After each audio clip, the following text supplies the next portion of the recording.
show on the planet. Even the other stations are tuned in too.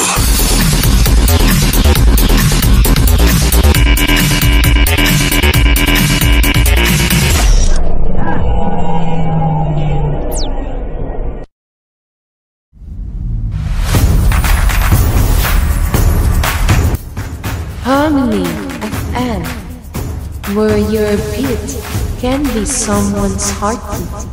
Love, enjoy, and sing along with Harmony FM.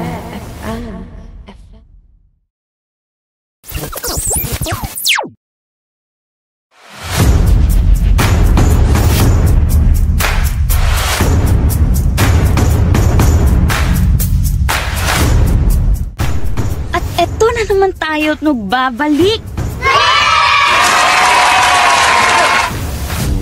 Magandang araw mga kasolid na listeners. At ngayon, sabay-sabay tayong makinig at kiligin sa mga kantang mambibighani sa ating puso't kaluluwa. Dito lamang sa Harmony FM. Ako ang inyong lingkod, ang iyong DJ Jashi. Dito sa ating radyo, love, enjoy, and sing along here in Harmony FM, where your beat can be someone's heartbeat. Alright mga kasolid na listeners, time check. Oh, it's already 2 p.m. in the afternoon. Oh my God! And now let's start and kick off the show with the band.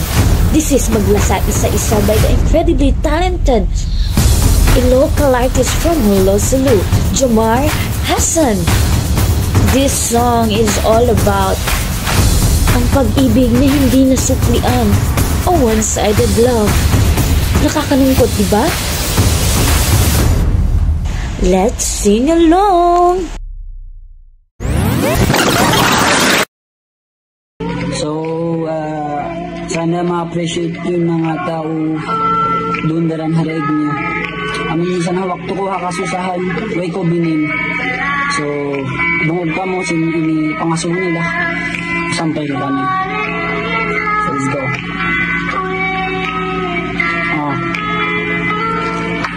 Dusabain lumasabang ikaw intalasahan, dusabain lumasabang ikaw intadayaan, di kutod kahawiran ngan muha pangatayan, mabaya ko na hunggungan sa di kutod karausan, atas ko na tiyahanan, dumadaw mangikilan, hawak to ako kalarihan, ako ing pagtangisan, ako ing kasakitan, bangkaw pagkakitaan, luha mo imaanod, dyan tong ko magkapupod, ing tangis mo magpukusog, dyan tong ko magkakuyo, din uyo mo makahaylan, bangkaw hakakuyakan, katawa mo makaraan, bang ako in pasilan, ako in harain mo, siya in hapikilan, ako in siyandalan, siya in katangisan, in sakit katahanan, bang kau hakakuyakan. Kaulong ko din sila sa ay mahinang nila sa ay maunin katan, bang manakakuyakan hindi kayo.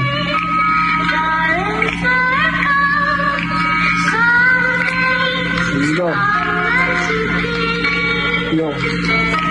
Sari natin maun ko, bang bakay rin tugtuban, mabaya ta ko halaan sa siya ing kalasahan, mabaya ta ko lasahon sa siya ing paruli, hong kalasahan ta ko sa unuhon, bang ako ay nadoon, in ako mamaid na, bang man ko makuyag na, habukon man pasal kako sa pasalan na niya, in ako pasari na, maglasa isa-isa, sana ako humundong, dyan kung kumakaulong, di ko naman ngati uyong, bang imata pipirong, ikaw in lima lambong, yari ko si masandong, misan ha pangatayan mo bukon ako in halawm, tay makuna ingkatan, misan ha kasusahan, misan ha paglasan niyo, ako in kasakitan, tungtung masadyara yang gitara ko pindahan, yung paglasa ko, ay mo wayro na tuktuban.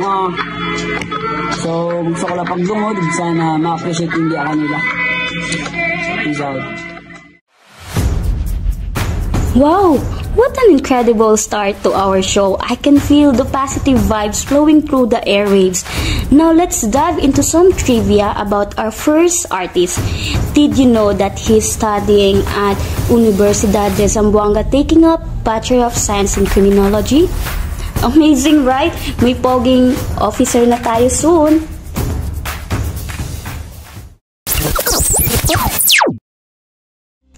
So ngayon, nandito sa ating station nagpapakilig ang composer ng Maglasa Isa-Isa. So, Mr. Jomar Hassan, can you please introduce yourself to our dear listener? Hi guys, ako nga pala si Aljamar Hassan. Nakatira sa Santa Catalina, Zamboanga City. And thank you sa pag-imbita sa akin dito sa Harmony FM. And for all my supporters who always there for me, thank you. And yeah.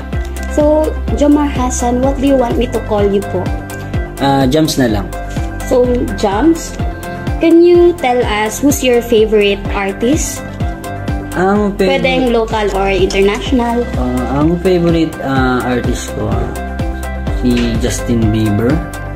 Bakit naman si Justin Bieber? Pero siguro naman lahat tayo gusto si Justin Bieber.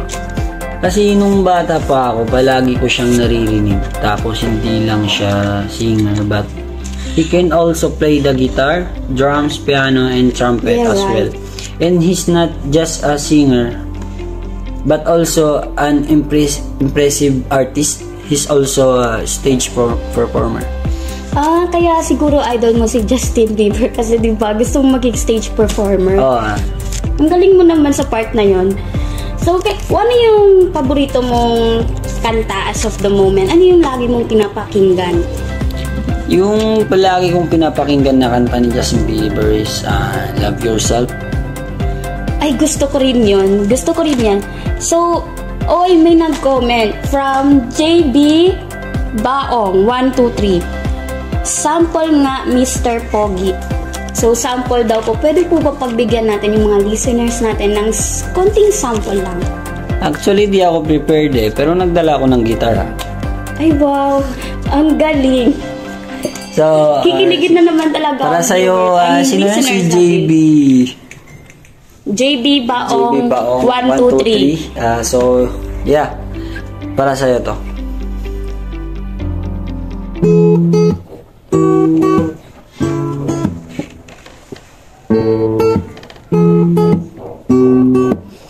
For all the times that you ran in my parade, your only problem was with you and not them. And you think broke my heart is God for goodness. You think I'm crying on my own, well I ain't. So yun na lang Wow, kahit maikli lang siya, ang ganda naman talaga ng boses mo. Kaya siguro maraming fans na kinikilig sa'yo. At nag-comment ulit si JB Baong 123. Ulit daw. Wow. Grabe naman to si JB. Mapaparami tayo nito, JB. Ang kapal naman ng mukha ni JB. Isa-isa lang po. So, now let's move on to another question. When did you first discover your passion po ba for music? Na-discover ko yung talent ko for rapping nung narinig ko ang kanta ni Arky Jun, yun yung rapper from Hulo. Yun. So yung narinig ko rin yung name niya, and I'm not really familiar with his songs, but parang sikat siya ngayon. So yun, local rapper lang din siya, pero sobrang galing niya nung na-discover ko kasi yung talent ko na bilang local rapper din, nung sinabayan ko yung kanta niya at doon ko na-realize na kaya ko din pala. Wow! So, bilang din, mahilig din ako mag-compose ng mga kanta. So, gi-try ko na mag-compose din ng kanta ko. So, yun. Madami din na nakaka-appreciate. Hindi ka lang magaling na composer, but also you're a good singer. Narinig naman natin kanina na ang ganda-ganda ng boses mo. From Prince Atil 88. Kaboses mo pala si Daniel. Wow, kaboses mo din daw pala si Daniel Padilla. Salamat sa pagsinungaling. So, let's move on. What inspired you to pursue a career in music? Ano ba yung nakaka-inspired para sa'yo na i-pursue mo yung career mo sa music? Nung may nababasa akong maraming positive feedback na maganda daw yung mga nagagawa kong kanta, nakaka-inspired kasi maraming naniniwala sa kakayanan ko to compose a song, at yung mga friends ko din is pinupush talaga ako i-pursue yung career ko, at syempre passion ko talaga yung maggawa din ng kanta. Masaya ako sa ginagawa ko yun. So, big part talaga ng pinursue mo yung career mo because it's your passion. Yeah. So, can you share us the story behind your music, yung Maglasa Isa-Isa? Ano ba yung story niyo sa likod ng kanta? So, yung napakinggan nyo kanina, ang title nun is Maglasa Isa-Isa right now. So, parang one-sided love siya. My friends kasi nag-a-ask din sa akin for love advice. Tapos, ayun, biglang may kanta na. So, parang may magic ganun. Ang galing naman sa part na yon, pero kung ako yung friend mo, hindi na ako magtatanong kasi parang masasaktan lang ako lalo. So, sana hindi ko marinig yung kanta mo. Ayoko masaktan. Parang totoo yun. So, are there any upcoming collaborations that you are excited about? Yeah, so I was expecting collaboration with my friend. His name Jeep Apad. He's also a local rapper from Holo. So yun, abang-abang na lang guys. So saan ba umaabot yung kanta mo? May narinig ka ba na from ganito ganyan? My song has been played at high-end event. Saan? Minsan like sa sa La 4 first class, and also I upload my music in my platform. Ngayon? Yeah, so parang maraming pumupunta din sa first class. So maraming nakikinig sa mga musics mo. Umuusbong na din ang career mo at well, dagdag pa ang looks. Hindi naman.